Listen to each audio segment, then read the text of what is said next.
बिस्मिल्लाहिर्रहमानिर्रहीम। इय्याका नअबुदु व इय्याका नस्तईन। मैं इस वक्त पाकिस्तान में रहने वाले तमाम पाकिस्तानियों से और पूरी दुनिया में जितने भी वसीक पाकिस्तानी हैं उनसे मुखातिब हूँ।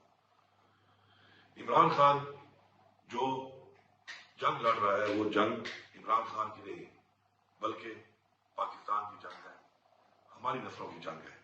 हम सब पर यह फर्ज है कि इस वक्त इमरान खान को जो बेगुनाह कैद किया गया है और हमारी पार्टी के साथ जो जुल्म और फसाइयत जारी है उसके लिए हम सब ने निकलना है।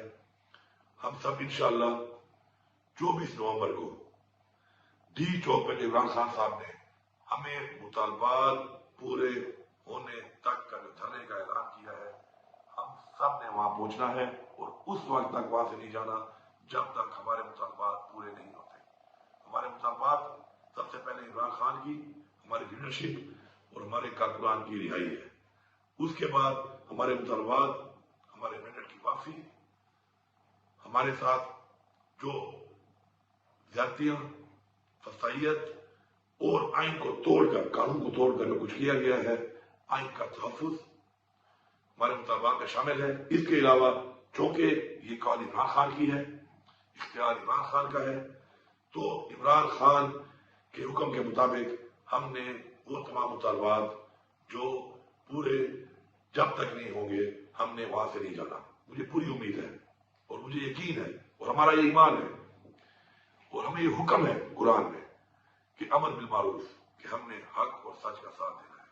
हम हक पे हैं, हम सच के साथ हैं और इंशाअल्लाह अपनी हकीकी आजादी तक, अपने मुतालबात की मंजूरी तक और अपने आने वाली नस्लों, अपने पाकिस्तान के आइन के तहफ्फुज के लिए इंशाअल्लाह हम हर हद तक जाएंगे और इंशाअल्लाह ये जंग इंशाअल्लाह हम जीतेंगे भरपूर तरीके से। आप जहां पर भी हैं ओवरसीज पाकिस्तानी, जहां जहां भी आपके प्रोटेस्ट हो रहे हैं, भरपूर तरीके से शिरकत करनी है आपने।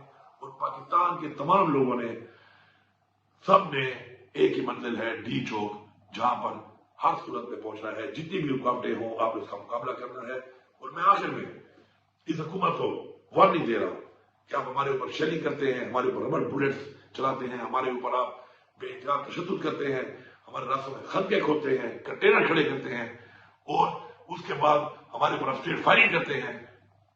कोई भी नुकसान अगर होगा, किसी का भी नुकसान होगा, तो ये हुकूमत उसकी जिम्मेदार होगी और आपने इस दुनिया में भी हिसाब देना है और उस जहां अल्लाह को भी हिसाब देना है। मेरी तमाम लोगों से ये अपील है कि जो इनके हुक्म के ऊपर इस तरह का जुल्म और जबर करते हैं कि आप हक का साथ दें, आप आइन के मुताबिक जो आपको जिम्मेदारी दी गई, जिसका आपने हल्फ लिया है, उसके मुताबिक आप अपना फर्ज पूरा करें। किसी का गैर कानूनी ऑर्डर मांगकर, अपने ही लोगों पे जुल्म करके, जबर करके, गैर कानूनी तरीके से तशद्दुद करके आप न इस जहां से शुरू होंगे और न उस जहां से शुरू होंगे। आप सबका